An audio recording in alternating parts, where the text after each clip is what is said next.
I've connected flights in Ethiopia, and that was so traumatic to me, because then you have to be conscious of even how you speak, how you move, just for you to get out of that space. You shouldn't give them the impression that you gave. Yeah, you shouldn't. Damn it. So yeah, and that's why I'm very intentional of countries that I go to. Yeah. Because I just want to be myself. I don't want to act something that I'm not. Yeah. I've done that enough in my life. Yeah, that's what I wanted. I've done that enough in my life. Nkululeko on Cultr.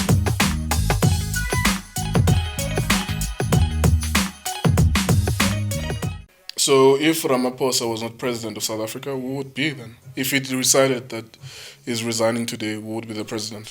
There's a deputy president who ought to take over if the current president can't take over for some reason or another. Is he fit enough to? Because we haven't seen him. Okay, what is being fit enough? It's fit enough is being present and working and doing Are you work. happy with the current president? Is he working to your satisfaction? No, here's my question. We haven't seen the deputy president that much. Since he has been Did the you deputy see president. much of the current president when Jacob Zuma was president? Will he be able to take over? Did you see much of Cyril when Jacob Zuma was a president? Well, circumstances are a little bit different, because Cyril was there. Where? No, he was there in the picture. we could hear he was in the US, he was, Europe, whatever. But now and then you could hear about him. When last did you hear about the deputy president? The current one. Have I ever heard of him? See where my question comes from? Have I ever? Yeah. Is there somewhere there doing whatever? But maybe it's just being a patient man and waiting for his turn. What does that mean? When the time comes, he'll step up. He doesn't want to be in anybody's toes. He doesn't want to, because I don't remember him being acting. I'm sure it's because he's forever not here. That's the thing. We are man. He spent a lot of time. He was in and out of Russia quite a lot. Yeah, he's not been well. So let's say. So probably that's. Can we rule him out then? Can we rule him out? Can we say because he's sickly, he's in and out of Russian hospitals? But then Julius Malema just said he needs to get ready, because time is up for the current president. So he needs to now step in.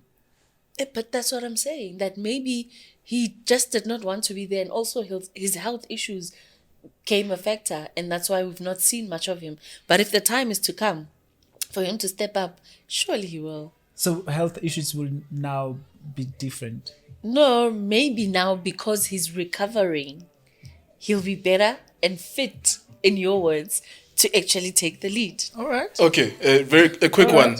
Out of 10 people in South Africa, out of 10, very quickly, how many people would recognize the face of David Mabuza? Out of 10? Yeah. 2.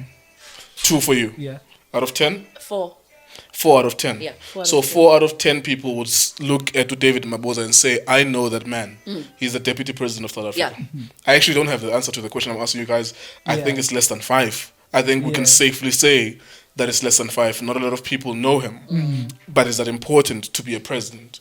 Does it prove that he's capable or incapable just because there's no publicity around him? But let's also remember how you become a president in South Africa. Yeah. A political party that wins the more than 2/3 majority, that's where the president comes from. It's not a matter of you being fit, not fit, knowing the policies, the governance, and all of those things. Yeah. So what comes into force is the fact that you're within the right political space, and that's where he is. And by virtue of him being there, that's when he will become the next president. Yeah. Because of that. But if the ANC loses the 2/3 majority, which they sort of have been in the past. It's an outright majority. Just a quick one. Okay. If they lose, if they don't win 50%, that's what it means. If they don't win, they need to 50 plus 1. So 50%, 51%. Yeah. Right. So if they don't get 51%, they get 49. Then doesn't mean that they lose. It means that they can persuade someone else who had 6% Yes. to form a coalition. Like they did with Anti-Pat. There you go, with the good party. Yes. Yeah, That's what but they just did back to with this. Anti-Pat. Should a president only come from the ANC? If Ramaphosa was to stop being president, should we expect naturally that the president of the country will come from the ANC? Is there no other way around it? It would be the circumstances that lead the current president not to be there. Look, he's got a term to go. And if he's to step down today, then obviously the president will then still come from the ANC. Yeah. But then if it happens after the 2024 elections, then it's a different story altogether. And yeah, so if that is the case, then yeah, it will come from the ANC. But it would be interesting what happens in the future. It will be, because also remember now there's also engagement about independent candidates that we could. That's where the question comes from, actually. Uguti, where are we in that conversation? Uguti, can we vote directly for presidents now? And I think the interesting thing is that is being said by political analysts is that this is a reflex movement by the ruling class. So there's a ruling party and the ruling class. In every country, there's a class that decides, or they are the elites that decide how people are going to live. They determine the prices. They own monopolies. It appears as though they see that their movement, which they hijack, the ANC, which dances to their tune, is not getting favorability from the masses, and therefore they're toying with planting the idea of independent candidates because they know that those candidates are people that they can get buy-in from, they can influence as well. Absolutely, because that's what we've been hearing quite a lot from a lot of independent candidates that are saying there has not been support for now, but they don't know what the future looks like. So, like I said, it will all go down to the wire when the elections come. So when the elections take place, or at the elective conference of the ANC, right? Because there we've seen in the public where the factions are at, right? So those factions will mean a lot for what will happen in this country. Because now, if it does not favor the people that you're talking about, then obviously the independent candidacy will be the one that moves forward. It will be put into motion, and then that's the direction we'll take. But then if it favors their faction, then we'll still see the ANC still becoming in power again for the next 5 years. What kind of independent candidate, Tholo, would you vote for? What would they need to convince you about?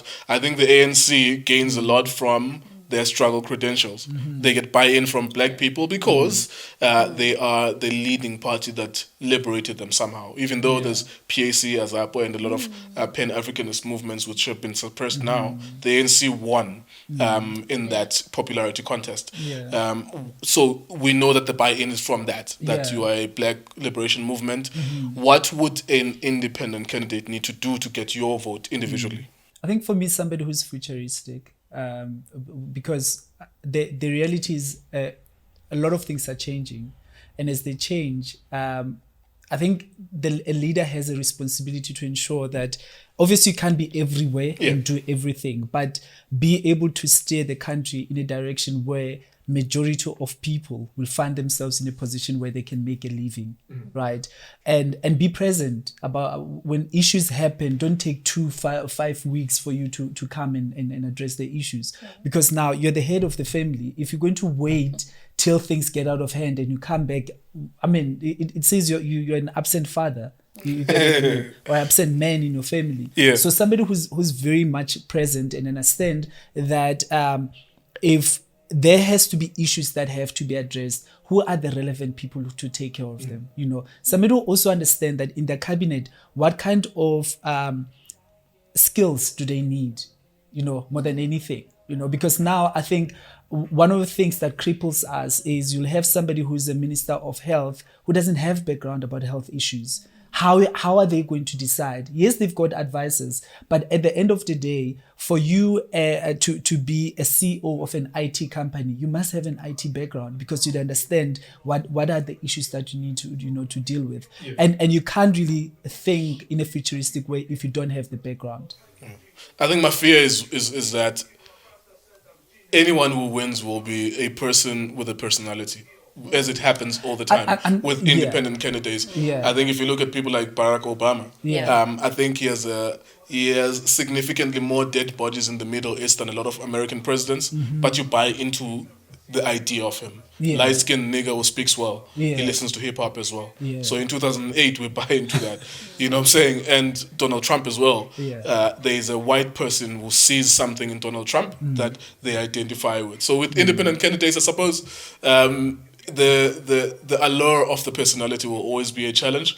But we'll see where that conversation goes, because there are a lot of people pushing for legislation to allow for the voting of certain individuals. And then eventually we find a sex tape about them.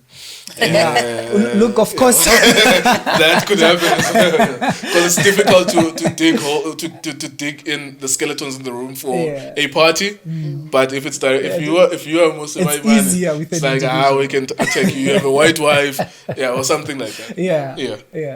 But it's an interesting journey that the country is taking. We don't know what's going to happen, obviously, but we look forward to it. We shall see. I think there is a mood in the country that needs change. There is something about change in the country. There's tension, and a lot of people want change. You can change for the good, or you change for the worse. You know, because what happens is that when people were under Zuma, they thought that they were transitioning to better. Ramaphosa. I realized it's worse. So that too happens as well. But also with political parties, the faith in political parties, you know, because at some point people felt like ANC is failing us, you know, let's go to DA, and at some point they felt like our DA it's playing with us, particularly black people, you know, racial issues came us. Go and ask people in PE what happened. You know, go and ask people in PE what happened. They will tell you. Nah, but they wanted change, and the change that they got was not the change that they expected.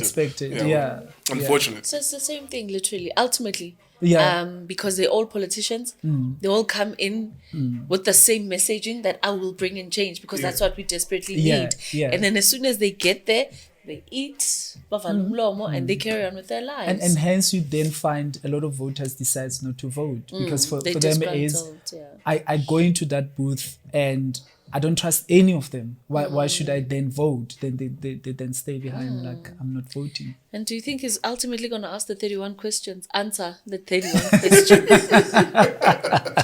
Will he ever? I thought of 50 Cent. And Nate Dogg. Yeah. I think we should forget about that, eh? Okay. Let's just forget about I mean, wasn't Zuma held accountable by a public protector? Zuma was held accountable by a public protector. Yeah. A lot of what set the wheels in motion for what was called state capture came from the State of Capture report by Uthuli Madonsela. So there are repercussions when you are being investigated by a public protector, especially if they find something against you. You know, I think the power play with Usara Ramaphosa is that he's suspended the current one, which makes it an interesting dynamic in that, can you now be answerable to the same person that you suspended? What does that mean in essence? But 31 questions.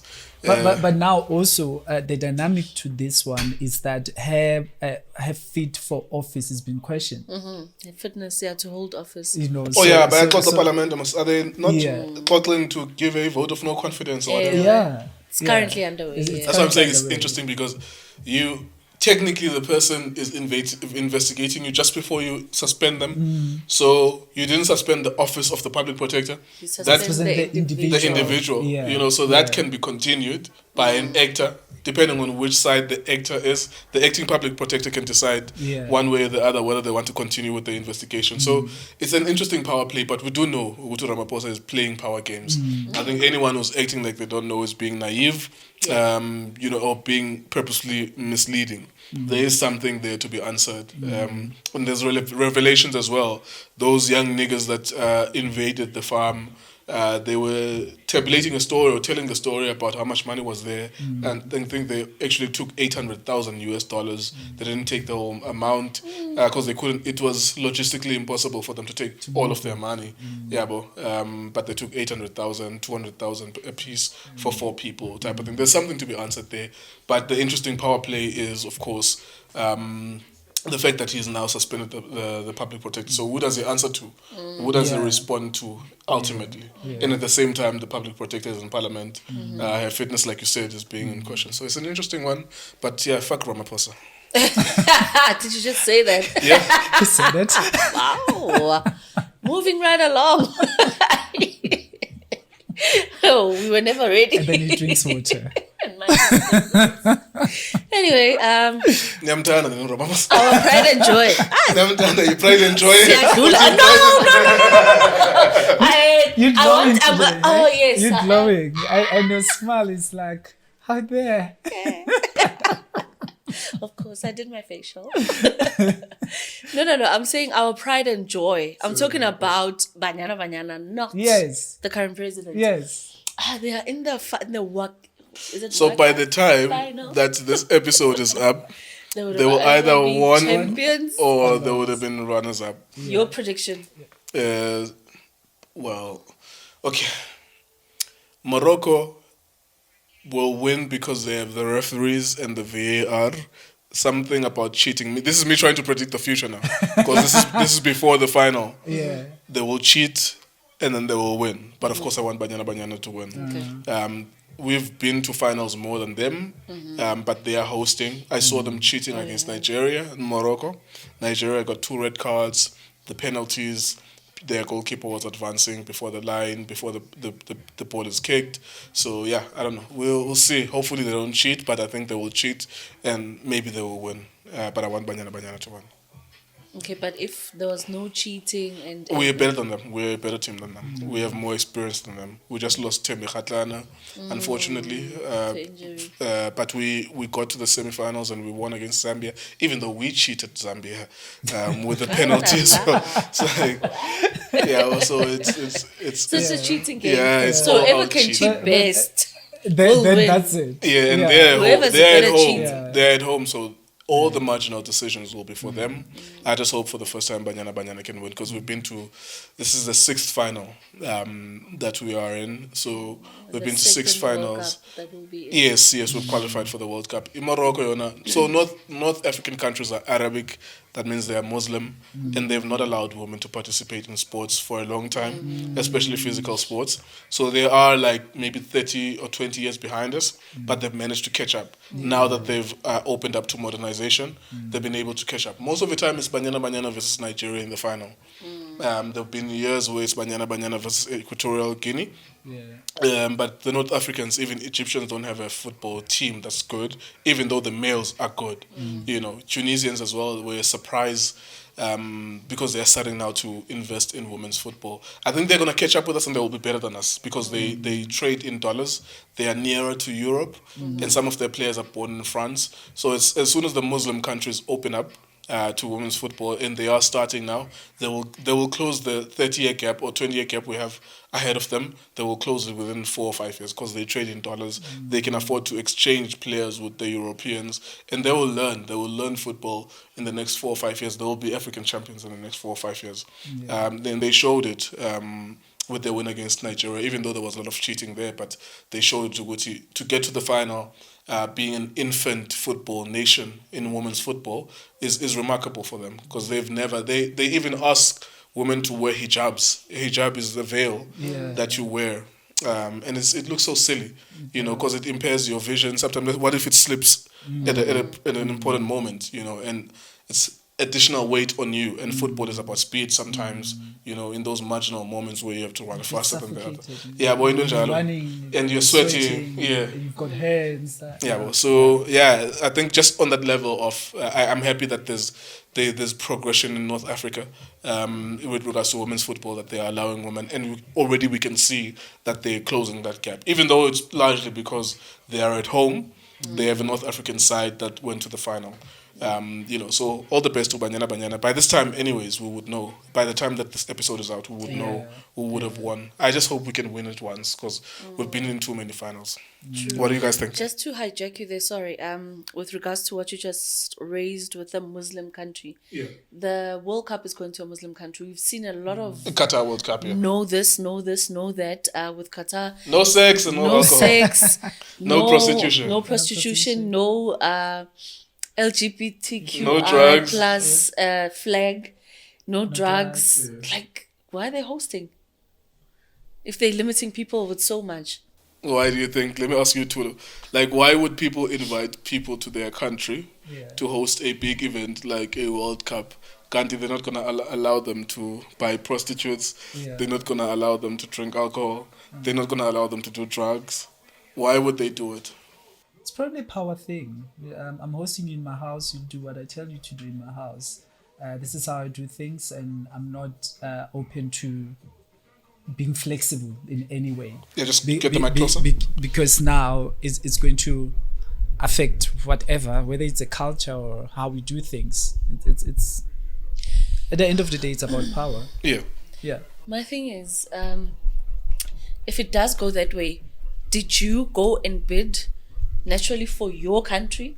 And you Yeah, you don't say have to to hold the on, world, just as long as it's close to your mouth. Yeah. and you say to the world, this is who I am, this is what I want. You're not welcome here if you're not going to do 1, 2, 3. Imagine spending a month away from home, right? But then doesn't it go back to the umbrella body to say when people bid, when people bid and come up with such, are you not stepping in to say no? But this is the whole world with different cultures, with different people, and we want to be inclusive. Therefore, you have to, if you are really prepared and you want to host, you have to be inclusive. Yeah, relax some of your rules. It's true. Exactly, because it's just for that period. Yeah, what you're saying is true. So, couple of things. Number one, Qatar, the general weather conditions, the climate in which they're playing football in. So that's number one. Yeah. The World Cup shouldn't go there because on average the climate is usually 40, between 30 and 40.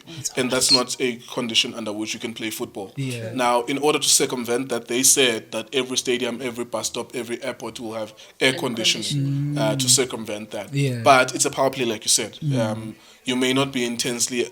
You may not understand football intensely, but you literally went to the heart of the problem in that it was about money. It was about money being exchanged. And it was for the first time that a World Cup has been awarded to two countries at the same time. It was given to Russia and Qatar on the same night because money was exchanged, and to circumvent the possibility of investigations and having to do the bribes again next year or the next in 2 years' time. Let's do it all at once at the same time in one venue.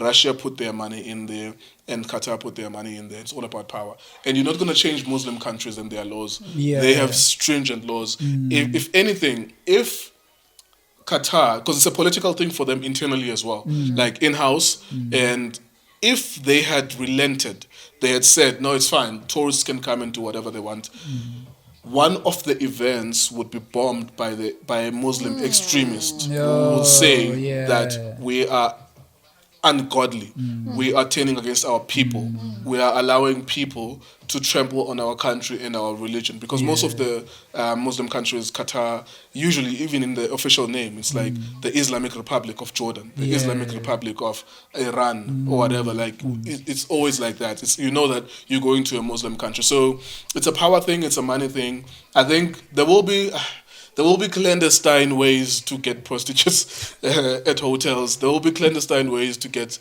alcohol. But it's always the case, at your own risk, knowing that if you are ever found with alcohol, you might be arrested. Yeah.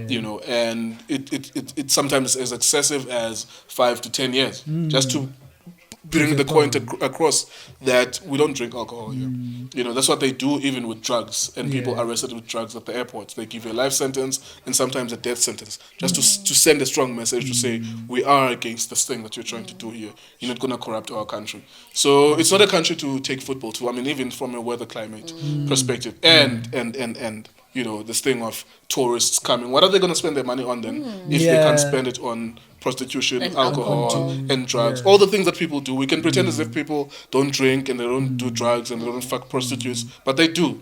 South Africa gained a lot of money from people sleeping with prostitutes for those 30 days or 40 days, and that's the reality. And every other country gained a lot from having hundreds of thousands of people visiting their country and experimenting with the women of that country. That's how sophisticated men are. We go to other countries just to sample women. I thought it's the same thing. I thought this thing. Nani. Yeah, fun. I didn't know. Nani. No. Nani. I didn't know that you guys do that too. You go to England to sample the dick of Englishman. Yeah. Come back with an experience Oh yeah, there's another element to this. and a story to There's tell. another element. There's a And you gay. can There's a compare. gay element to it as well. Yeah. Now at Tholo. So do you do it? Yeah, Will you go to Italy just to fuck an Italian dude? personally, I wouldn't. I think I'm very what did you say? Conservative, right? But I've heard of people in my community that would actually, in fact, others have actually said to me, "You need to go to Brazil." Like, you know, plenty, It's an all abundance. good and abundance, you know, and I mean, it's a country that is very inclusive, so you get that, yeah. But I mean, Oh, yay! What a wow. I think we Anyway. can compare. Okay, are we moving right now? It's getting heavy We here. don't have to move. Anyway, So many on questions. I'm thinking like, okay, Ask questions. circumcised or uncircumcised. Nanso. He's gonna ask about the girth and the length and, Yeah. and the color. And what makes it what and what- yeah. no. So in other words, you're saying that Brazilian men are gay. Says it's What some are. inclusive. The difference is it's a country that is very inclusive, and apparently they're quite free. So you can move around and we can hold hands. It's not going to be an issue.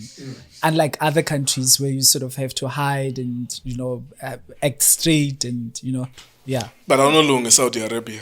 I saw. Or in Qatar. They would definitely. kill you there. Definitely. Or even in other African countries. Yeah, Like Uganda or Burundi, something like Nigeria that. as I've well. connected flights so. in Ethiopia, and that was so traumatic to me, because then you have to be conscious of even how you speak, how you move, just for you to get out of that space. You shouldn't know. give them the appearance impression that you gave. Yeah, you Shit. shouldn't. Damn it. You know. So yeah, and that's why I'm very intentional of countries that I go to. Yeah. Because I just want to be myself. I don't want to act something As if that you're I'm straight. not. Yeah. I've done that enough in my life. Yeah, that's what I wanted Done to that enough in my life. How long did you have to do that in your life for you to actually say no? Enough is enough. Did you have to hide for a while? Like, There was a point in my life where I had to adjust and live according to the societal standards. Yeah. Right. Yeah. And and it was tough, man. It but was have quite. you always but known like what your I've sexual always known. preference is? I've always known. So you've never dated a woman in your life? I have. Is it Yeah. back then when you were still trying I to? have dated a woman. I have married a woman, and it was a disaster. You even married a woman. Wow. Are you joking? What? But you were gay to me the first time I saw you. Like, Yeah. this nigga's gay. Jeez, you were married at some So what point. did no, What but was this is that? not autobiographical. It's Okay, enough cool. now. Thank you for indulging Okay, us. cool. Okay, let's move right Yeah, along. thank you for indulging us. yeah, no, thank you One so much. day, You're welcome. when is your interview? Because you have to connect with Ne? the audience as Yeah. well. One day. One day, when is your interview? We'll do all of that. Because I don't want it to be uncomfortable. You feel obligated to Ne? ask. Look To at how answer. shocked Nhlanhla is. She's still like processing the whole thing. I want to go take a piece of some water. For me, it's funny. Yeah. Like for me, it's funny. It's funny. Because I saw you as a gay nigga for the first time. Like, nah, this Yeah. nigga's gay. You know, and I told you like you're good looking as well. It's like I wish I can have the looks. Yeah. Then like, because I don't have the looks. It's like if I had the looks, I But anyways, Slik Talk, Casper in your vest, round 2. Is that something that you would have an appetite, the two of you, or just the rest of the audience as well? Thank you. Would you guys like to see it? No, thank you. I'm not convinced that we're going to see anything different. I mean, there was round 1 and it was a disaster. So, what more can we expect from there? Yeah. I mean, Priddy is ready. Why not go there? Yeah. Because Pretty Ugly said that, yo, Abuti Casper, I spoke to you before and I let you know that I want to do this. So I don't know, is Casper sidestepping Pretty Ugly? Would that be a fight? Because sometimes some of these fights as well are about profile. So would the public have the appetite to watch Pretty? Because with Slik and Casper, you knew that one nigga would like to beat the shit out of the other nigga. Like there's a bone to pick there. Casper would like to beat the shit out of him. With Nak Music, it's two celebrities that are not on the same level, but it's two celebrities you would like to see one celebrity being humiliated. That's the selling point, in the context of boxing. So with Pretty Ugly, is it big enough to perhaps have a sold out show? Because I think that's the angle that Casper would look at any fight. I think Slik Talk 2 with Casper would sell. I agree with you that there's no point for the fight. We saw.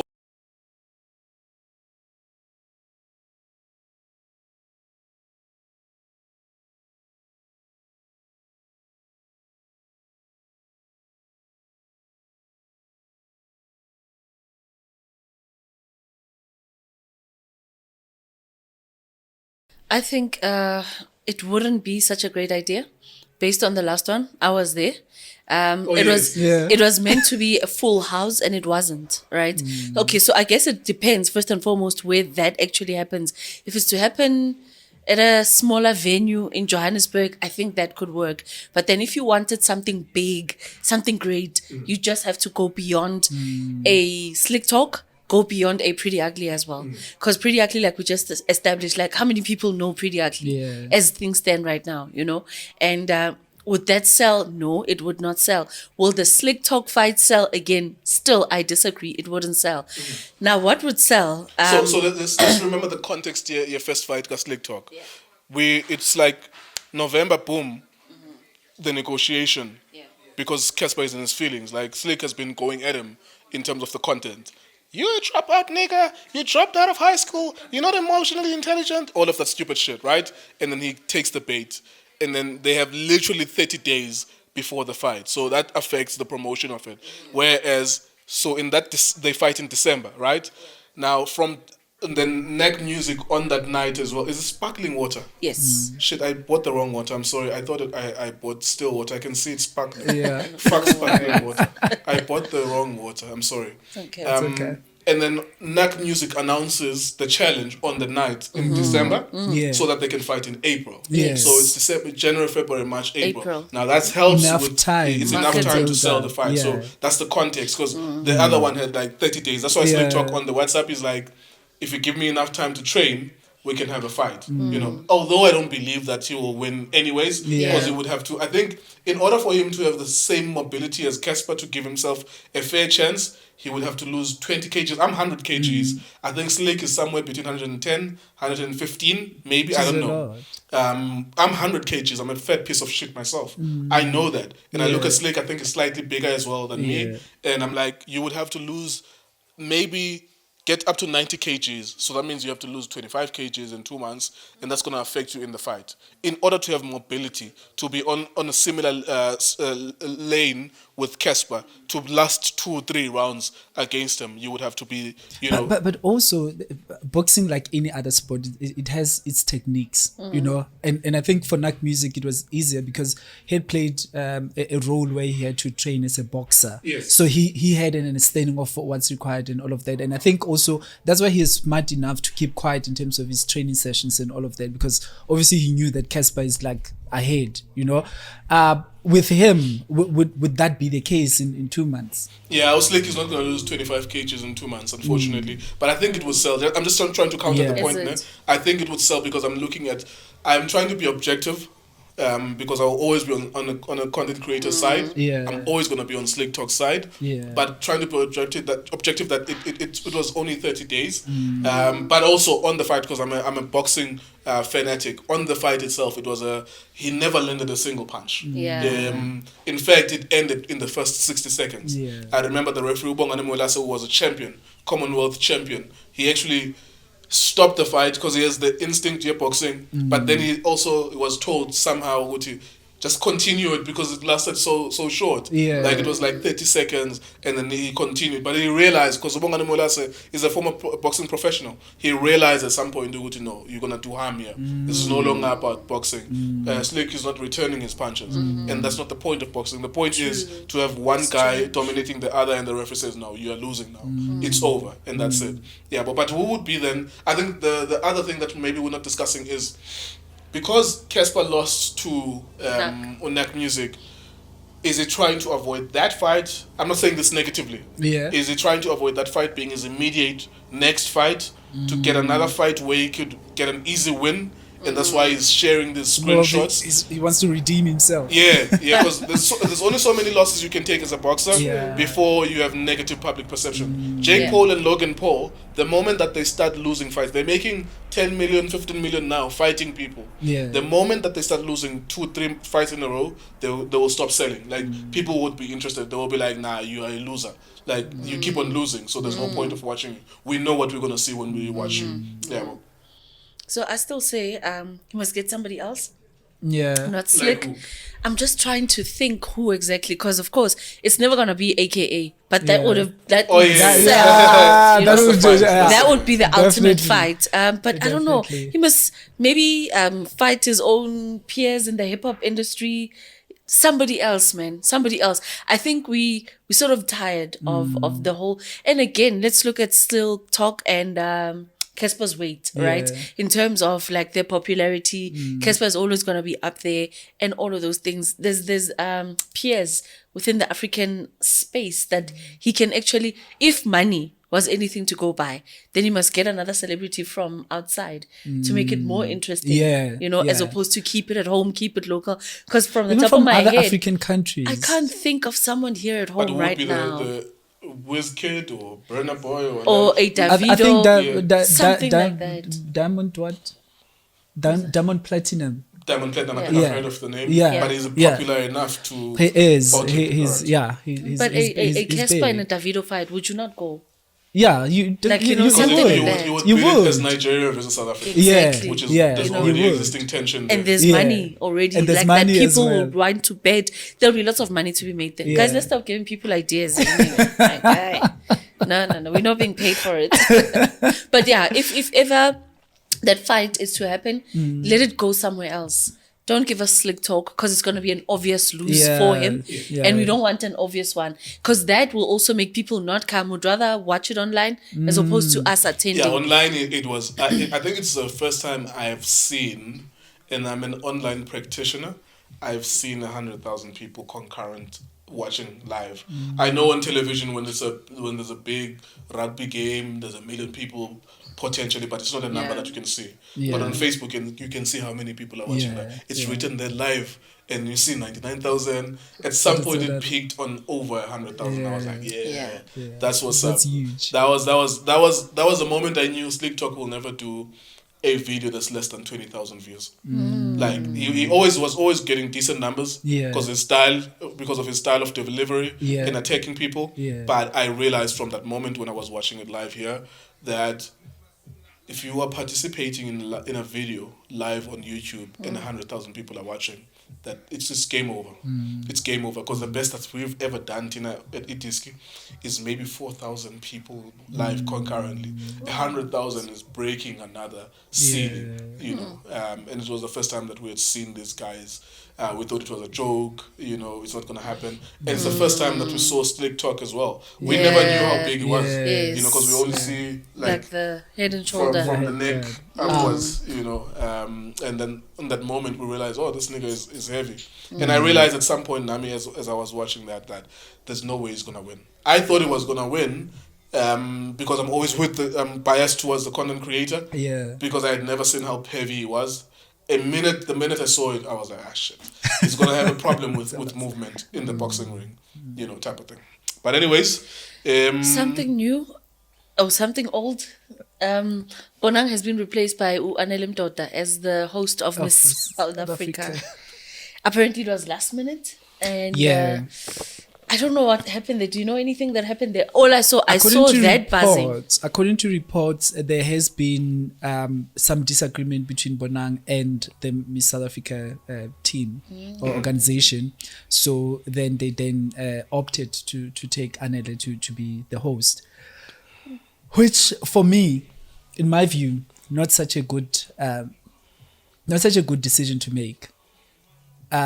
I think Anele is brilliant, as a radio host. But in terms of hosting an event of that nature, I mean, we've seen her as she was co-hosting with the gentleman. And the reality is, Bonang has set the bar very high, right? So we now have that expectation that whoever comes in on that stage should actually be at that level, And I don't think she's going to give us a delivery of the same kind.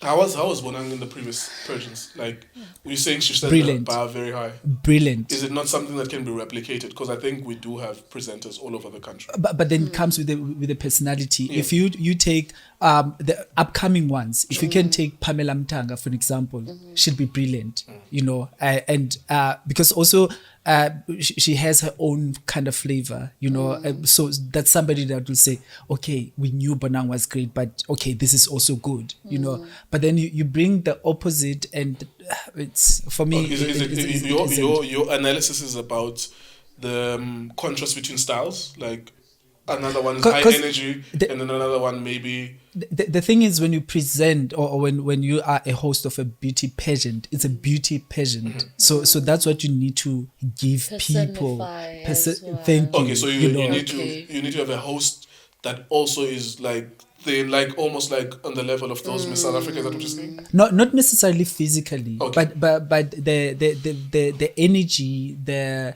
presentation, because a beauty pageant, it's also about a certain level of class and intelligence, and so you sort of have to embody all of those when you present. That a person, as they're sitting there and watching, you take them to that level. Yeah. What do you think? Sure, I don't know. I mean, I don't have thoughts.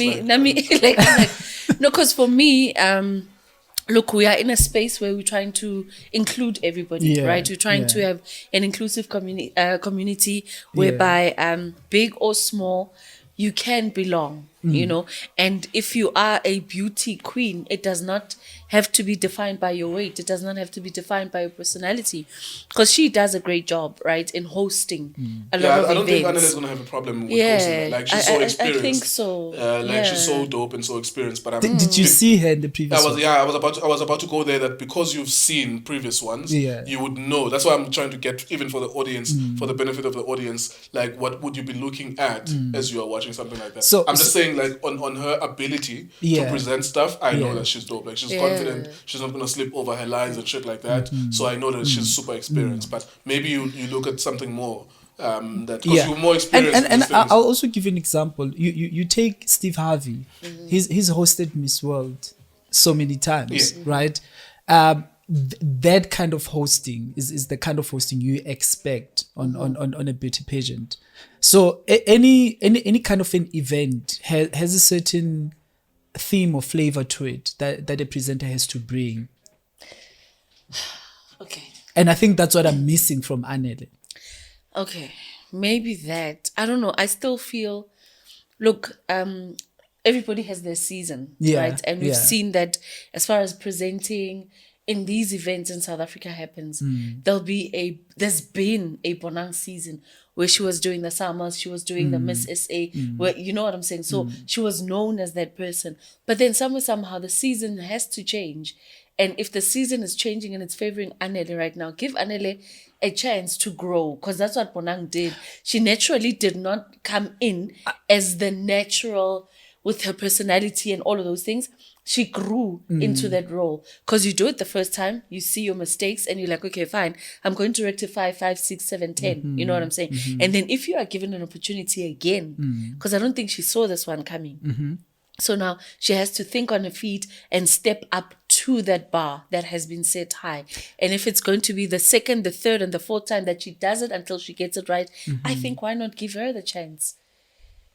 look, for me, I just think as a country, we sort of Bonang fatigued, would like to give other people. I'm not necessarily saying that it should have been Bonang. Yeah, because you did say you did give us another name. You did give us an alternative name. Because also, remember, Anele has been a judge before. So she's familiar with everything that has to do with South Africa. But as you say, will be fair to give her a chance because this time around she's going to be hosting alone. How perhaps then, is the presenter? How important is the host for that event? Like, is it not about Zozibini Tunzu, whoever the fuck wins? Like the contestant themselves. How important is the one who's hosting? They play a major role in terms of getting the audience to enjoy the show. That's true. No, they do. And for those that are sitting at home, even if you are bored, you'd be like, hey, the style of presenting, the this and the that and that. Because there's things that you'll catch on as the presenters there, which I think Anele will deliver so well. Okay, well, she's going to do it alone this time around. Yeah. We'll see how it goes. I love the fact that we disagree. The two, particularly the two of you disagree. I love that because it's different points of views. And even if Anele or Bonang sees this, like they see people who are advocating for them one way or the other. Yeah. You know what I'm saying? So it's beautiful because we can't always agree on everything. No, we wouldn't. We wouldn't. Because I actually think Nomzamo did better than Anele. Because remember there was a year Nomzamo did it. I think it was just after the hard lockdown. Nomzamo did it. And I think she did brilliantly versus Anele. But give Anele a chance. That's all I'm saying. Yeah. Ntsiki why would say fuck beauty pageants. Fuck pageants. And she would break it down to you that beauty pageants are for male amusement. And staying at the pageants, won the Miss Supernatural world. Yeah. What's that all about, the beauty pageant? Was there no brouhaha about the fact that it's in Israel? Is it not in Israel? I'm not certain about it. I think there was something percolating about the fact that but what I know is she's the first black woman to win it. And apparently that is a big deal for Miss Supernatural. Because what is Miss Supernatural? I'm not sure. Okay. I haven't really paid attention to it, but with the clips that I've seen, she really came through. So from swimsuit, you win South Africa first and then go there in the world. Yeah, you only participate if you've won in your country. So you basically represent your country when you're there. Yeah, but she looked great from swimsuit to evening wear. She really brought it on. You care about that shit? I do. I do. He's making you laugh today. I do, because here's the thing.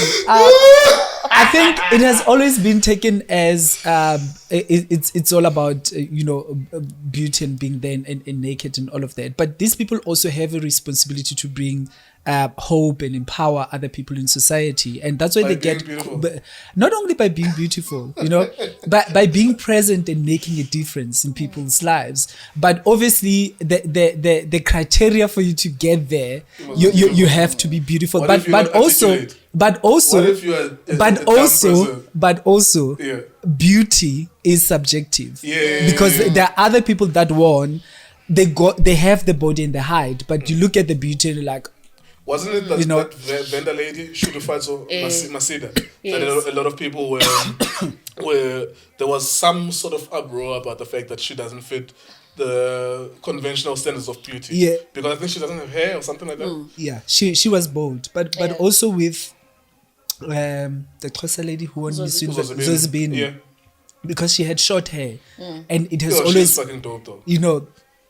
People said no, she's not beautiful enough, and so that's what I'm saying. Beauty is subjective. For me, more than anything, it's a beauty pageant, yes. But if you've got the body, because it has to fit a model body, and you've got the brains. So if only Pakistan if you are a thick woman, You must go to a you- thick you- contest. you have to go to- You must go to a thick contest. Not that one. Not that one. Must Yeah, go but to a that- thick contest. Ish, I want Yeah. to on some of that. Yeah, that was great though. Would you do a just on that? Would you do a pageant? Like, have you envisioned yourself doing? We know our friend Khumalo is Yeah. doing something with Netflix now. Yeah. It's about supermodels. Have you thought about Yeah. not that, but a pageant specifically that you start, which becomes like a national thing? That I'll do as, as my are own you project. That, or are you that participate. passionate that you could even start it? No, I could support others, but I wouldn't start my own. Okay. But I definitely support others. Okay, cool. Yeah. Shout out to Ntsiki as well. She has a new podcast. I just thought I should mention that in passing. It's called Unpopular Opinion. Yeah. There's always a curiosity about people who are opinionated,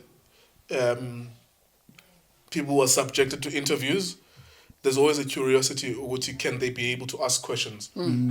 Because it's not easy to be an interviewer. Yeah.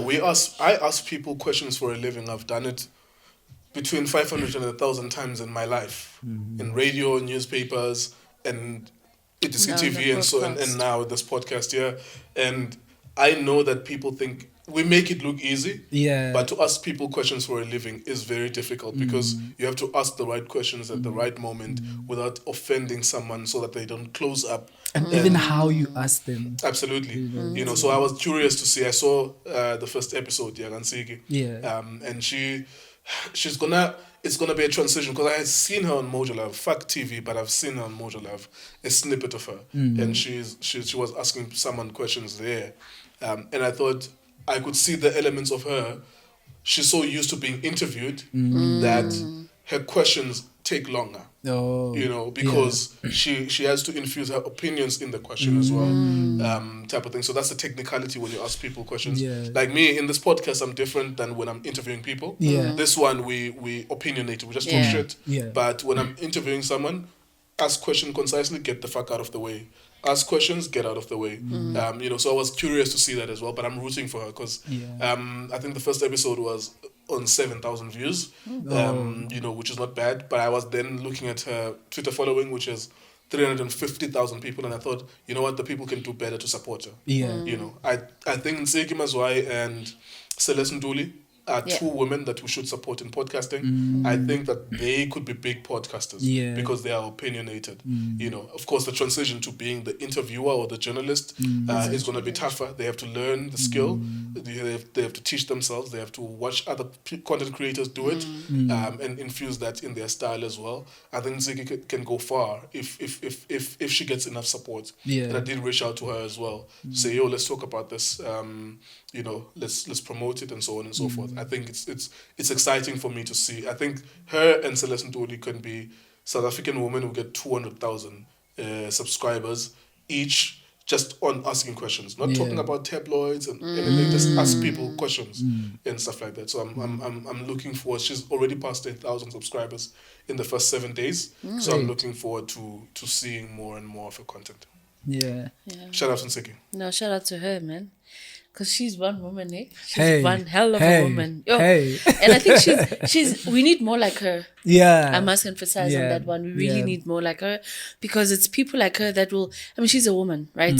But unfortunately, other women think that she's hating on them, but she's not. She's actually trying to fight for them. She's rooting for them, but she's being an activist. Yeah. So that the next woman must just know her place in life. You know, she must not be an object that is constantly used, but, you know, stand your ground and be that woman for yourself. But anyway, shout out to her. Enough about her. Enough. And what's been making rounds as well? I wanted to ask you guys, what are you guys currently watching? With me, it's very obvious: sports, Banyana Banyana, Formula One. Is there anything new that's happening in terms of content? I saw something on Netflix that was being advertised that comes from South Africa. I think it has Lerato Mvelase.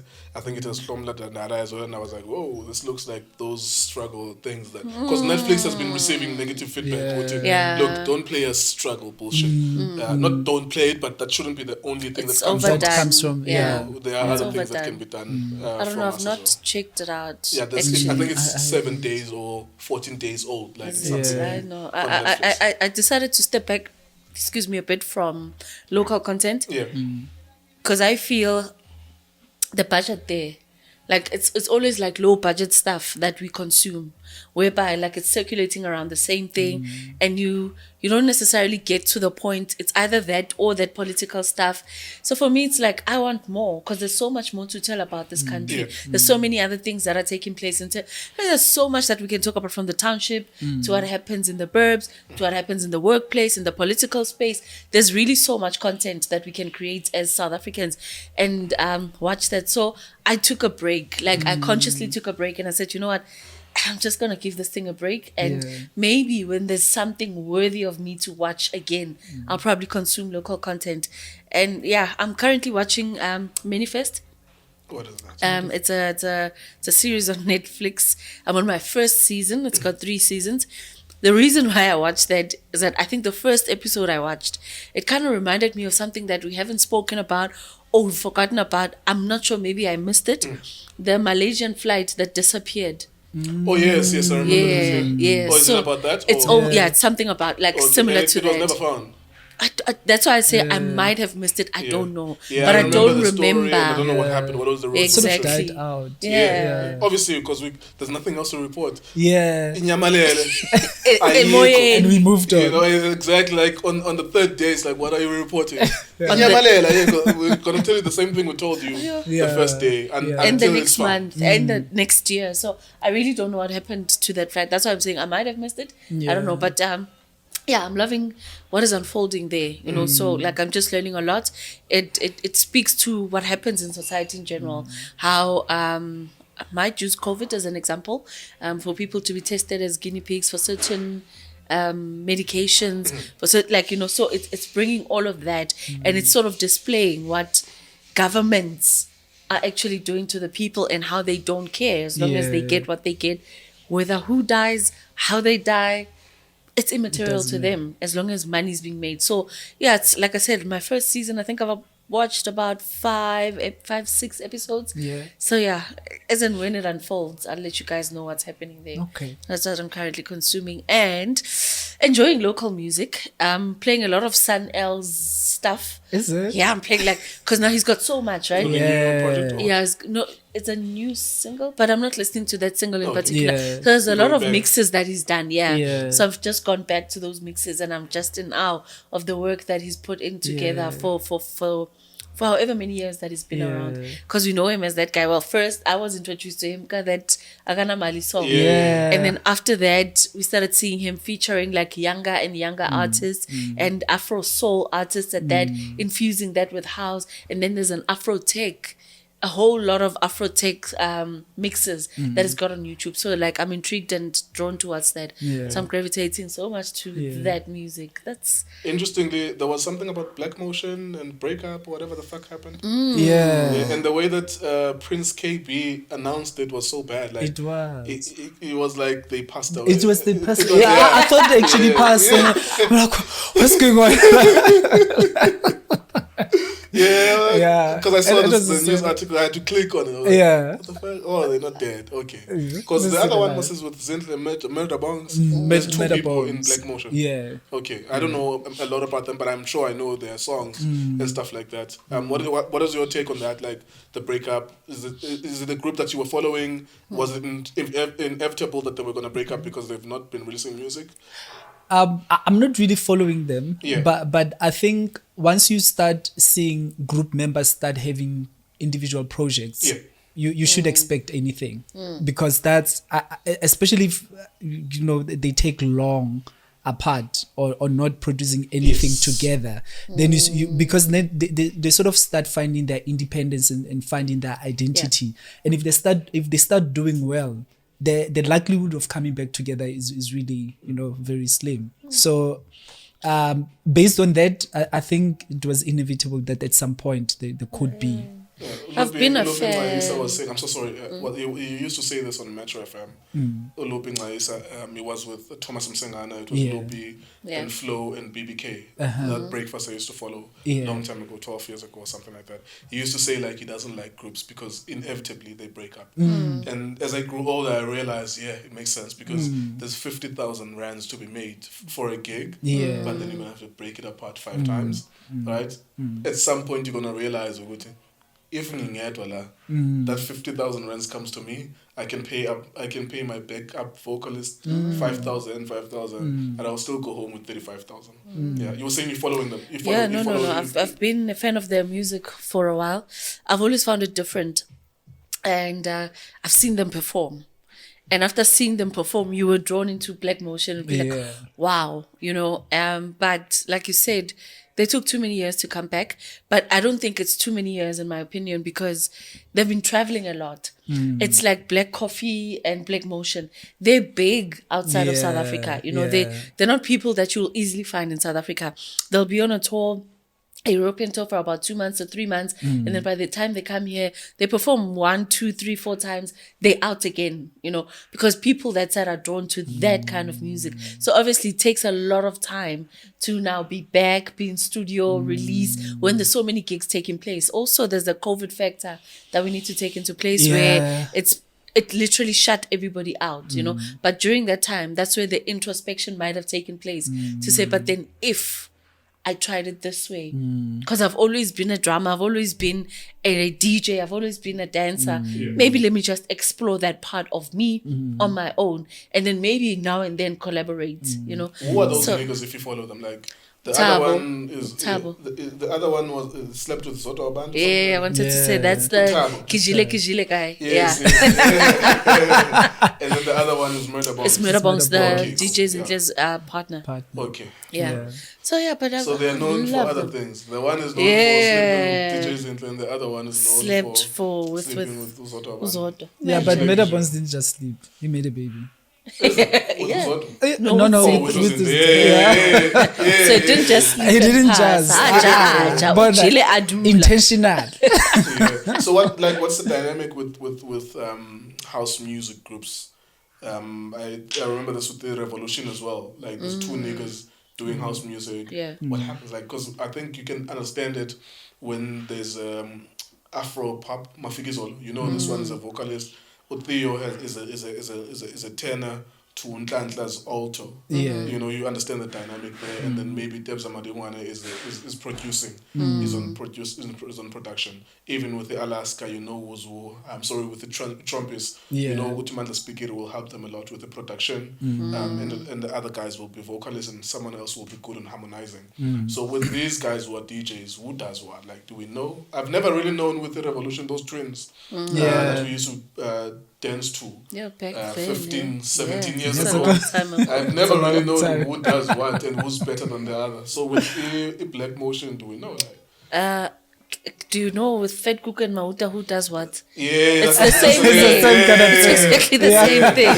It's just the same thing. We don't know who's who in this room, but we know that they belong to this together room, and that's all we do know. Stuff together. But with Black Motion, Kijile, Zoto's guy is the one on the There's a married man, right?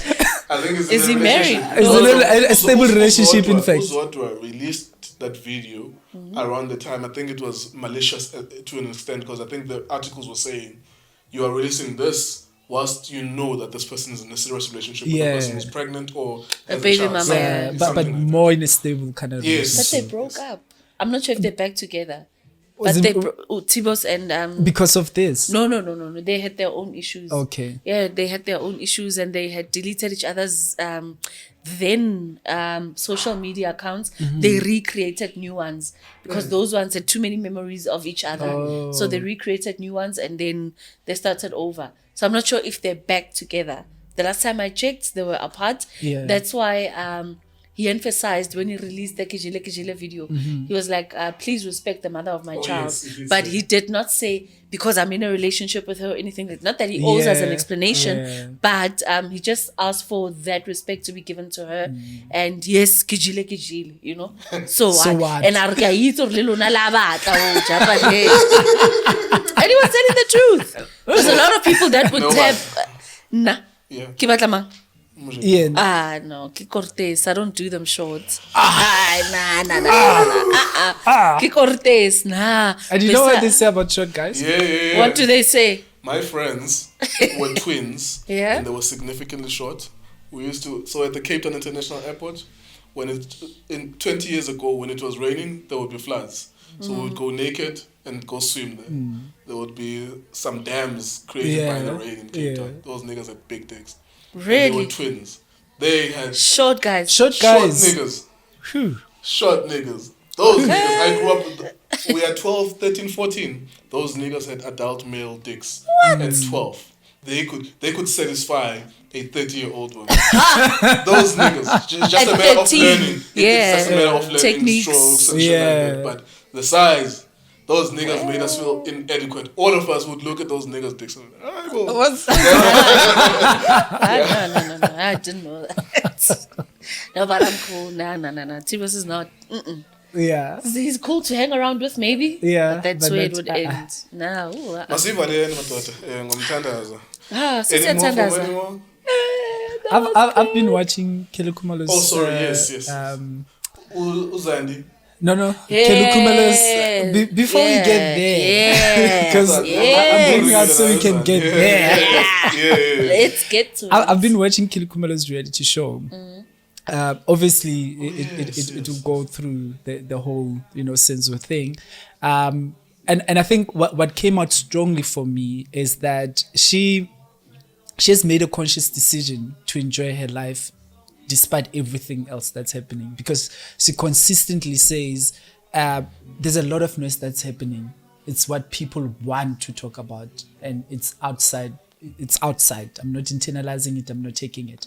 But also you get to realize that given the public attacks that she's got over the years, she has now got to a point where she developed thick skin to say you can either block it out or let it consume you. And she's at the point where she's blocking everything out, It does get to her. She did, I think it was on a 702 with Relebile Mabuza, where she did an interview, and I think the question was how she coping, and she said, no, I'm not coping, I'm leaving. But you look at her facial experience, you could see that she's heartful,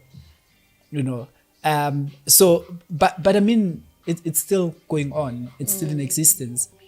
Zandie came out on the interview with ENCA to say, but Senzo took a bullet for her. Why can't people think of it that way? Why the justice system is not looking at other people besides people that were in the house? Because for 8 years, they haven't found anything for people that are in the house. They've been taken for a lie detector test and nothing has been found. What do you think she meant in terms of taking the bullet? She did specify. What did she mean? She tweeted, sorry. Yeah. She tweeted that that bullet was meant for Kelly. But then, Khumalo protected Kelly through Senzo taking the shot. Yeah. The person that we must start looking into is Senzo's wife. Now, my question... And Senzo's mother. Is that Senzo? Because I thought she said meant, both. The wife and her mom. No, the wife and Senzo's mother. Senzo's mother, okay. Because remember on the documentary, Senzo's mother said she had to go out to see Abo's Banyana so that Kelly can be removed from Senzo's life. And then the mother's allegiances with the wife. She's always, even on the documentary, she's like, made it very clear. I would not even clear. allow Senzo to come with Kelly here just for a visit. Because I've chosen her. Because we love all of her. Yeah. So Zandie was saying, to what extent did she go out to take Kelly Khumalo out of Senzo's life?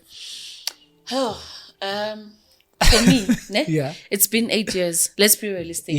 Zandie is Kelly's sister. Yes. And in any given case, blood will always be thicker than water. And if ever that was the case, this is something they would have spoken of in the first month, in the first week, in the first day, to say this is what happened. You can't keep quiet 8 years later, because at some point we thought that this thing is not going to see the light of day. True. And that's why it was kept under wraps. So now there's some twists and turns that are taking place within the courts, outside the courts. This one's saying, that one's saying, everybody's saying different things. But the bottom line is, if my sister was the one that was going to be killed, there was no way I was going to keep quiet. Even if my sister and I had our own tiffs and sibling rivalry at some point and all of those things, but she still is my sister, and I would not let her rot in jail or let the public attack her as much as they're attacking her. I would have said something a long time ago. But also, exactly. Every time. Also remember, for the longest of time, Kelly and her have not been like really in good terms. When you what you pick up lately in her reality show, in Kelly's reality show, is that she's pointing out how important family is and how important family should stick together. And she even goes further to say, since Zandie's son was born, she hasn't seen Zandie's son. And for her, that is a pain. It's something that she wants, which then, to me, gives an indication that it means they're probably working on that relationship to build it together, which... They would have what needed you're to saying. work. They would have needed to work towards it now. Yeah. Because this is, in the past 8 years, this is the most that we've ever gotten close to, remotely close to what happened. So it would make sense to them and everyone else who's advising them, their lawyers, their families, whatever. Because there's this thing of defeating the ends of justice. If it is found that you knew, because Julius Malema said he believes that Kelly Khumalo knows what happened there, happened. even though she may not have pulled the trigger. It's the same thing I've been saying as we have this discussion with him. Kelly Khumalo did not kill Senzo Meyiwa, but she was there and she knows what happened. So I think the relationship, because I was gonna throw another question to you guys. Do you guys remember that every time those two people have a rift, every time they have tension with Kelly and Zandie, what happens? It's almost as if there are cryptic messages. There's always some shit where she's like, as we are starting to fight now, something is going to happen. Like, she's going to reveal something, And Longwe, not too long ago, but he is out of rehab and he's going to give his side of the story. All of a sudden, there are sides to the story, because for the longest of times, we've never had a trial. We've never had revelations to this point. It's always been speculation. So maybe they do need to be in allegiance now, so that they can sing the same song in court. If they are asked as witness to come and speak, then they will sing the same song. I agree with you, Nhlanhla. If you're saying that your sister was on the verge of being killed and Senzo took a bullet, trust me, you would take the next morning when they are asking you questions. You would do press conference. You would take questions from media. That's gonna be a song. Hey, these niggas were trying to kill my sister, and this one jumped in front. Right. The reason why they were not forthcoming is because something happened there that they don't wanna. They had to sing the same song. They had to. There's a reason why Chico was called on that night, and that's what the documentary was saying. There's a reason why Chico was called on that night, because all of them had to sing from the same hymn sheet, and that's why all of them have not been forthcoming. Because if it was a story of these niggas were here, they were trying to take phones, and then Kelly said something, and then they tried to shoot Kelly, and then Senzo died. Like, it would have been a song. Like, we are all because singing. now Zandie is painting a picture of it could have been Senzo's wife and Senzo's mother that actually plotted the whole thing to take Kelly out. But still, like we're still saying, they would have been singing that from the from the onset. And there would never have been a story about intruders coming in wanting to take the phones. While Longwe was inside the house and then he was outside the house, but then like nobody saw that. Like, you wouldn't need to call anyone other than the ambulance. You would not need to remove evidence in the house if that were the case. Nobody would have tampered with the evidence if that was the case. And knowing that there was a side chick versus the main wife, they would have shown that the side chick always wins by them having the last word. And this wife would have been arrested a long time ago. But for the fact that you're coming out now, and like Nkululeko is saying that because the relationship is sort of coming together, because now the public, it's like with our current president, every time people start asking and making the right noise, something happens. Something happens somewhere and we get distracted. Yeah. So this is exactly it to say, yeah, but now they're sticking together. Now Longo is coming out and Deformalisela pulled out of that trial. Yeah. Anyway, it's like this trial is just, like this was South Africans, eh? It's going to be the end of us. I don't want to lie. Because it's just But consuming it's a lot. interesting how it is unfolding, and it makes us wonder how it's going to end. But Will one thing it for end, sure though? is Kelly's career is thriving. This is the problem that I have. This Can I drink my water? This is my problem, bro. Like, I've always said to you guys, I don't believe in the cancellation of human beings. I don't like cancelling of men or women, black or white. But it seems to me that this shit is one-sided. If you look at what's happening with Kelly, if you look at what's happening with Lady Zama, she's continuing to perform. There is no consequence. And this is my challenge with it. I don't think Kelly should be consequence because she didn't kill Senzo. But if that cloud existed, it was on top of me. Nkululeko, black man, my wife died. Mysterious circumstances. I was there. Bro, like, I don't know how many gigs I would lose. Yeah, but as a man. And immediately. Yes. Immediately. Before, without innocent until proven guilty. Proven guilty. You would lose it before you were even proved. Yeah. If you were to ask how much Java lost that year, if you were to ask how much he lost in rands, it's probably in the millions. How much Java lost because he had to pull out of shows. He had to pull out of award shows. He didn't. That was really painful. He didn't volunteer for it. He was pulled out of shows. So I think for me there's a double standard that we treat each other with. I don't believe in the cancellation of human beings. I must say this again. I'm not saying Kelly must be cancelled. I'm just saying, like, if you contrast that, if it was Senzo Meio, that nigga would not play for Bafana Bafana again until he stands in public and says, I did not have, like, he would have to make a public statement. I did not have anything. But look, now it would have been 8 years. Yes. So basically it means his career would have been over. Yeah, his football career would have been over, Because I see, like, she's thriving and it's so uncomfortable to see it happen. But still, I would also be, it's a conceptual question, a moral, ethical question, but still, if she was suffering, I would stand up for her and say, no, why is she suffering? Do we have evidence that she killed Osenzo? But like, I would be on both sides of the spectrum, that if she was being made to suffer, I would still stand up for her. But I'm just saying, like, on the contrary, if it was a man, you're gonna be in shit. Like, the picture would have been different. Yeah, it would. You would not be rewarded with Showmax and shows and shit like that. But you would be made to answer Wuti. Where is the corpse of my brother? Where is the corpse of my sister? Something like that. Sure. But I'm sure she is suffering, as she's saying, because you can see how combative she is when she's speaking. You can sense the combative nature. Which is, I'm sure, even with Lady Zama, every time she posts a picture, her punishment is something that she never knew would exist. Every time she posts a picture on social media, people from KZN will write in isiZulu some weird foul shit. Uthi wena sifebe uzonya wena sifebe uzofa sifebe, come to KZN, we'll show you. And that's her punishment. That's, unfortunately, like, that's something she will live with for the rest of her life. Just type Lady Zama, go to her social media. Every time she posts a picture that she's performing, you will see KZN people or people who are writing in isiZulu, they will say uzonya wena, because they knew that Java suffered with that situation. And nothing happened to her career. But I think maybe something happened to her career, because she was one of my favorite musicians. Like, I loved her, but I stopped. Like, I was like, nah, I can't listen to the music again. But all because of what? A breakup?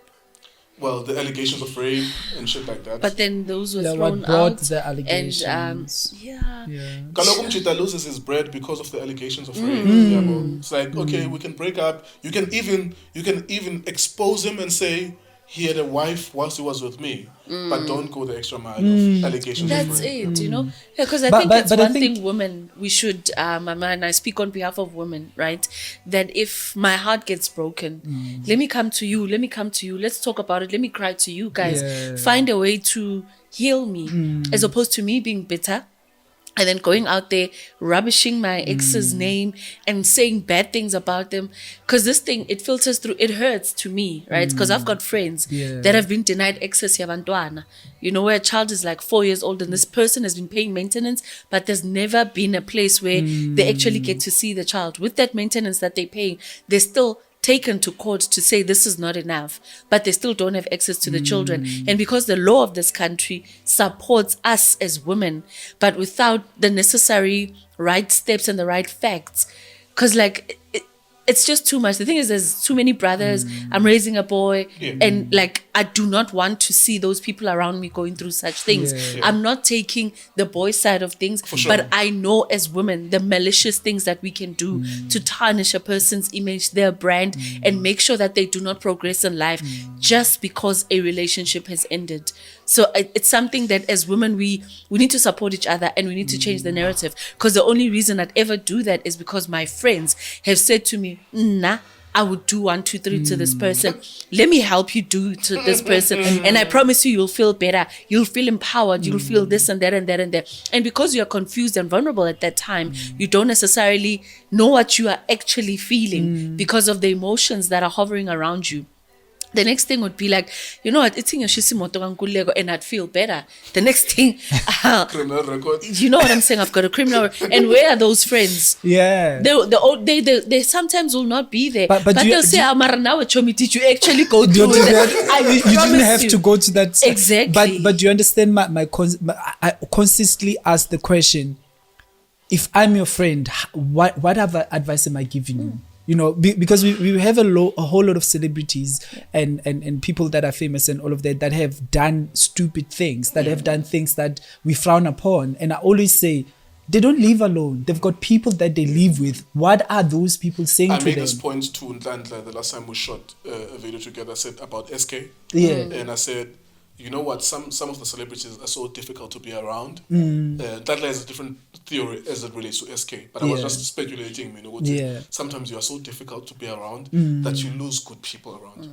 Because I'm a dope person to be around. I'm a good influence in someone's life. But if you are full of shit to me, I will never be around. I don't have to be around anyone. But maybe you are so full of shit to your circle that you lose the good ones around you. But even in the family, who can say, maybe at some point, like Nami, I'm a malume. Yeah. At some point, if someone is full of nonsense, maybe they cut you off. Like at some point, maybe members of your family, but that's about you are overbearing, so it's like, but fuck this kid. He's acting like a malume. Because remember, when we're earning, we start becoming a malume. True. We want our voices to be heard more because we're earning, we're on TV, something like that. And people start, you guys know this, that people start praising you. You become a Rodman to people. You are younger. Get some kind of respect because of that. So I think we need positive influences in our lives. People to counsel us. We need people to counsel us all the time because we make wrong decisions, as we on the process of learning. But then you will be left with assholes who are praising you if you are an asshole to people. The only people that are going to be around you if you're an asshole to people are the people that are there just to see how the movie is going to end. But okay, we want to see Titanic. It will end in tears or what? But also people that can benefit from the fact that you get an invite to Kai. And I've said this before, and then I can get access to that and all of those things. But there are also people that want to see you go down. They're not people that are happy for you. That's why Guba Yibo, the directors of the movie, they actually then become the directors of those movies. So yes, we must choose our circles wisely, but also like the importance of family or support. It's actually quite important because like I said, there'll be that one malume that says, "Hey man, you guys should not bear with him. They're growing up, they make him mistakes. Let me talk to them, And there's that one malume that will never get tired of talking to you. And then there'll be everybody else that we say, and easy when it comes to this one, But there's that one consistent person that'll be like, through it all, I'll still want to see change. And I believe that this person is going to change. So those are the people that will ultimately bring in the change in those situations. Yeah. Just maybe a last one, going back to the Zandie exclusive with ENCA. Her perception, did it change? So did that appearance change public perception about her? Like, do people feel like they are the victims in the situation? What do people think after that? Because I saw it as like, because I think Kelly started with the revelation. Yeah. Then it was Zandie, and I was like, okay, cool. This is a Yeah. game that's being played. You're cleaning your image, clearly using the same platform. Maybe there's a deal that's being struck. Because of course we're in the media, we know those things. Yeah. So what do people think about her now? I think after that interview? his statement of saying after 8 years of looking in the same direction, why are we not looking in different directions? That got people to say, maybe we need to look at other, So that statement sort of changed people views on how the whole thing is unfolding, because we could see tweets when people are saying, yeah, but Kellyanne didn't really have much to gain. The wife had much to gain. Why is that not checked? So and also it could be from a point of desperation to just find who did it. Because for so long there isn't really direction in terms of what's happening. So Kelly came across as crass with her because she said Senzo wasn't famous, all the stupid bullshit that she said, right? With this one, how did she come across? Because I didn't have time to. Yeah, it was one of those So things. how did she come across? Was she respectful to the legacy of the man? Because one of my other things, the reason why I can't stand to watch anymore, and I've been following it because I'm in football, it's like, fuck this, man. Like, these niggas are just trampling on the man's legacy. This the shit that you say about he wasn't known and all that. It's like there's only so much of that you can take before you realize that these people know that there's no value to black life, particularly to a black man, so they can say whatever the fuck they want to say. So that's why I didn't watch hers, because I was like, okay, it's in line with the same with her sisters.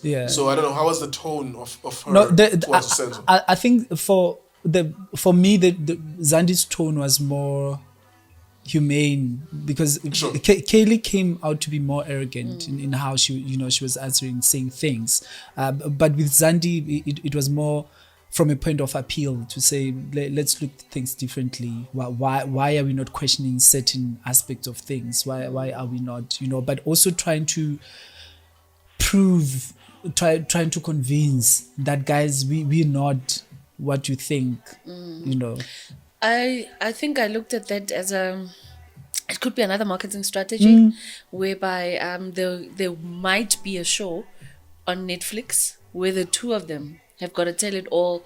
Not really a show, it's an interview.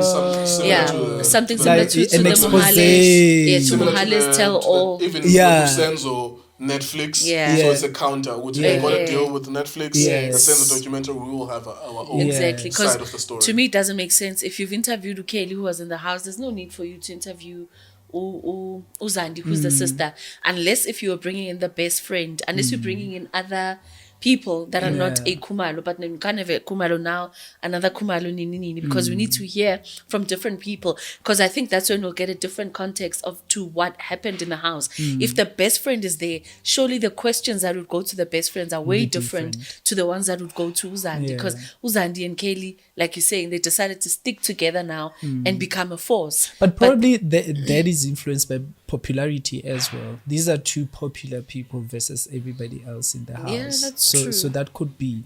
But your point that it could be a marketing strategy building up to something else, to something it's likely to be the case. Yeah, and we live in interesting times. 2022, people, there's murders, and then people make revelations on television shows. Yeah, it's an interesting time that we live in. Human beings die, and then there's documentaries, and people are paid millions for those documentaries.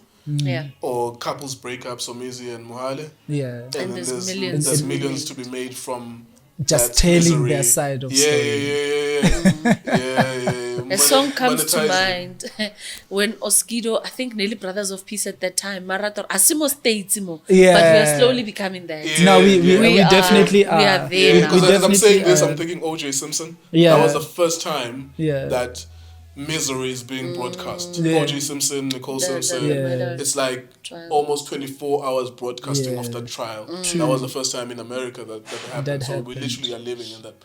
We are there already. It's just a matter of needing resources. If ETV had, or if any television channel had expendable money, unlimited money, they would literally be following these people all over. Yeah. All over. De- They would be definitely. broadcasting it on a dedicated DSTV channel, channel 200 or 199 or Yeah. something. And they will They be will playing it 24 hours. exclusive. That's true. Yeah. You know, something Yeah. That's like where we're going, Yeah. honestly. Eh? Yeah. Because And- when and- people and- are getting married, there's a reality show. Yeah. So we're still waiting for Unbecoming Mrs. Jones, ne? Yeah. We're still waiting for that. Still waiting For for that. that one. We're still waiting for that. We're still waiting That's for the And- wedding I was and- thinking. As we're talking about wedding, that's the wedding I Yeah, was thinking. and I mean, with idols now, fans are saying, yeah, but now we've got these new judges that they're more lenient. They're not doing what the previous judges are doing. But I mean, there's Is this Randall still there? excitement. No, Oh, okay. He's not Yeah. there anymore. He left. So He's got a who's the- full-time who's- job now. Who's the critical person who's music? I know J.R. is from music, but Yeah. I don't know if he was musically trained. but that's where the problem is now. Fans are saying there's no critical person. Yes, who's The musically or inclined. the three judges are just lenient, and they sort of expected, because Randall had in-depth understanding Yes. of music, and he'll be critical on the participants. But that's what people are saying. We are missing that. Yeah. So now, are we really going to get a person that will say this one is really a winner? So it's or just Somizi, people- Randall. Sorry, it's Somizi, J.R. and who? Tembi Tembi Siete. Siete. Tembi said. Yeah. It's huge experience in the music industry, but I can't see both of them risking all three of them risking their social media popularity by being too critical. Because Yeah. of course there is like consequence as well. Like Yeah. if you're being too critical, it will go To to you. your It comes to back your to you. to your It social does. media as Yeah, well. it does. Jeez. You know. Okay, but they do need someone though. Maybe They you know do. sometimes you go through slumps, ups and downs. Maybe it's the lesson that they will learn this As season. they go. Oh shit, this was shit. Even though they should know that it will be But shit. personally, I feel that it was a big mistake to let two judges go just to save one. Oh, yeah. So they What let do you mean? Randall and Because Unati for- go for Somizi For to come some back. music to come back. Okay, so you think it's the economics of it?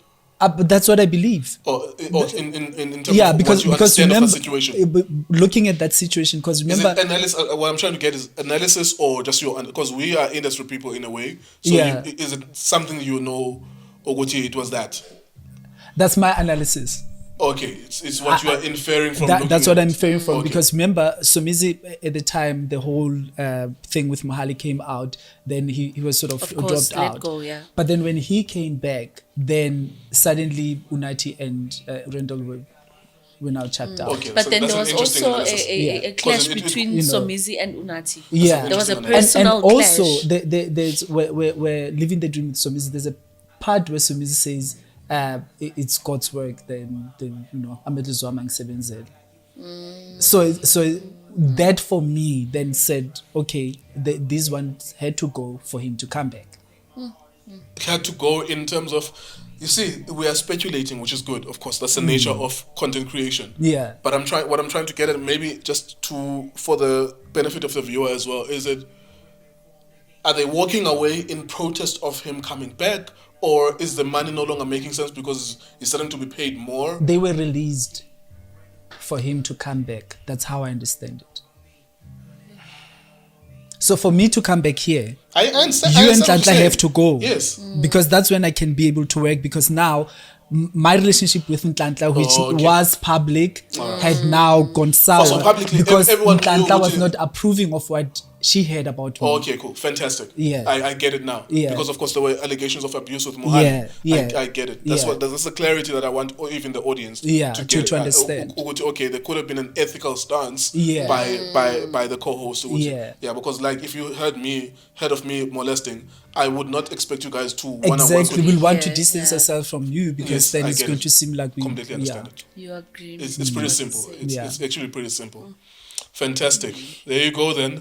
Yeah, that's Ladies it. and gentlemen, masiva lena ngomthandazo. Hayi siva le hayi, Michelle. mayivalwe. Okoko Mayivalwe. kwisonto langena. Yeah. Sesiphuza amanzi to say thank you guys for joining us. Thank you for subscribing, liking and commenting on our content. Looking forward to the next one. Remember, never ever do anything with half your heart. Bye. Nkululeko on Cultr.